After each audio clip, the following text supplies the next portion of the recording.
Assalamualaikum warahmatullahi wabarakatuh. Sekarang kita mengunjungi peternakan tradisional yang terletak di Kecamatan Mila, tepatnya di dekat kampus Jabal Ghafur PD. Nah, inilah gambar kandang yang akan kita lihat. Ini kita lihat. Ini juga ada kambing-kambing di sini.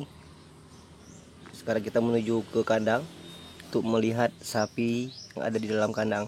Biasanya di kandang ini terdapat 15 ekor sapi ataupun lebih untuk persiapan kenduri, pesta dan juga hari raya Idul Kurban kawan-kawan semua. Oke, kita langsung masuk ke dalam kandang. Nah, inilah dia. Oh kawan semua, ini rupanya kandangnya sudah dirombak. Ini sekarang ada 2 ekor sapi tinggal. Ini mungkin sapi bakalan yang baru dibeli untuk penggemukan persiapan bulan Maulid ke depan kawan-kawan semua.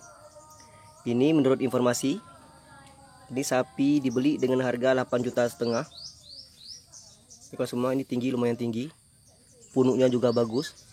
Warnanya merah kehitaman. Badannya tinggi, bagus. Pahanya bagus.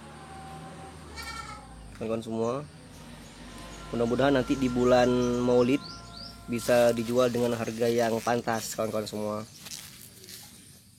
Di kandang ini biasanya terdapat 15 ekor ataupun bahkan lebih sapi-sapi jantan di sini yang sengaja untuk digemukkan kawan-kawan.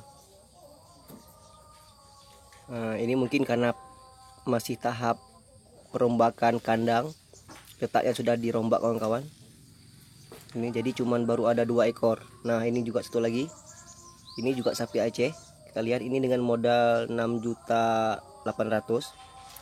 Ini lumayan gemuk tapi badannya agak sedikit pendek.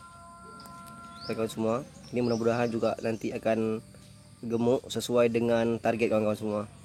Oke sahabat semua, yang belum like, komen dan subscribe channel ini silahkan di subscribe dulu supaya ke depan saya bisa memberikan lagi video dan juga review kandang-kandang sapi terbagus dan juga sebagai motivasi buat kita semua. Oke sahabat semua, salam sukses selalu, jayalah peternak Indonesia. Assalamualaikum warahmatullahi wabarakatuh.